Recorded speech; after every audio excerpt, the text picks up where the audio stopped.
wakana minhum man yaf'alu dhalika bil inathi wadh-dhukur, palikuwa katika washirikina hapo kale kuna ambao walikuwa wakiwafanyia hivyo watoto wao wa kike na hata wa kiume.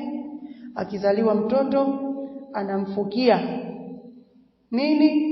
Khashiyat al-faqr, aogopa umaskini. Na kwa munasaba kile kisa kinachotajwa kwamba Omar ibn al-Khattabi siku moja alipata mtoto wa kike, mkewe alijifungua mtoto wa kike, akafukua shimo amzike, amfukie akiwa hai. Yule mtoto akawa Omar ibn al-Khattabi amshushia mchanga, yeye amfuta baba yake mavumbi kwenye ndevu zake. Kile kisa cha kiongo kimetungwa na maadui wa Allah Mashia kwa ajili ya kumchafua Umar ibn al-Khattab radhiyallahu ta'ala anhu wa ardhah, wala hakina mashiko yoyote, na kuna njia kadhaa za kukibatilisha. Njia ya kwanza, kisa kile hakipatikani kwenye kitabu chochote katika vitabu vya sira vyenye kutegemewa wala vitabu vya hadithi na athar.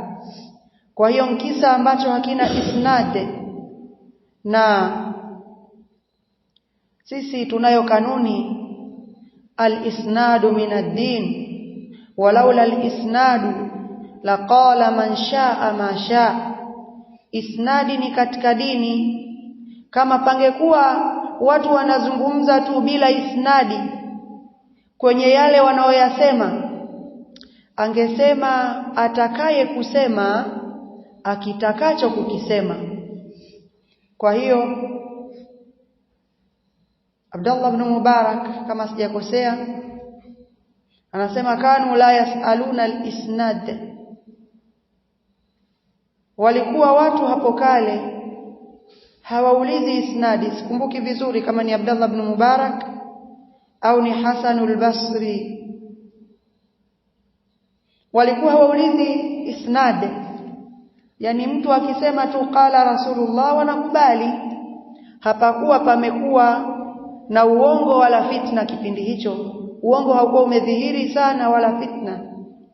Walamma waqa'atil fitna, ilipotuka fitna, qulna sammu lana rijalakum, tukasema kila anayeleta habari anambia tutajieni wapokezi wenu. Fayunzaru fi ahli sunnati fayuqbalu kalamu, wanatizama wale wapokezi wakiwa ni watu wa sunna, ilikuwa hadithi zao zinachukuliwa na zinachofanywa kazi. Ikiwa ni min ahli albidai faturaddu riwayatu, kama ni watu wazushi riwaya zao zilikuwa zikiachwa. Na wameafikiana ulama rahimahumullah, ulama wa hadithi, kwamba hamna hadithi sahihi inayopokelewa na Rafidhi.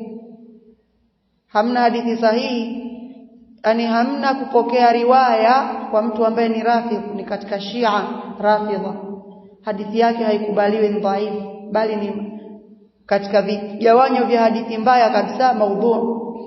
Kwa sababu gani? Al-Imam Shafi rahimahullah asema ma raitu ahada min ahli al-ahwa'i wal bid'i ashhada bizuri min ar-Rafidha.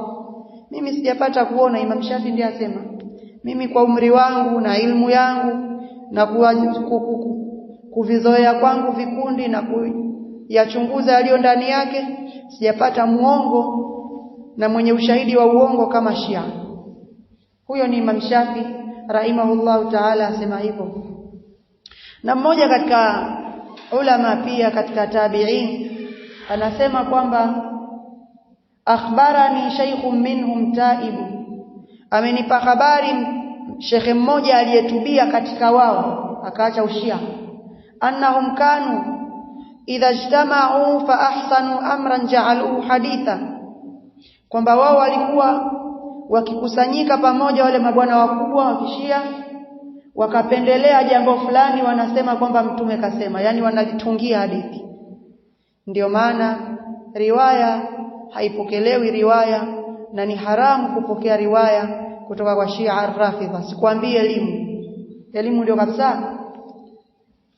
Sasa kile kisa kinachotaja kwamba Umar ibn al-Khattab Allah amridhie alimzika binti yake akiwa hai, kwa ile itikadi iliyokuwa imeenea katika baadhi ya watu wa jahiliya kwamba akizaliwa binti wanamzika akiwa hai.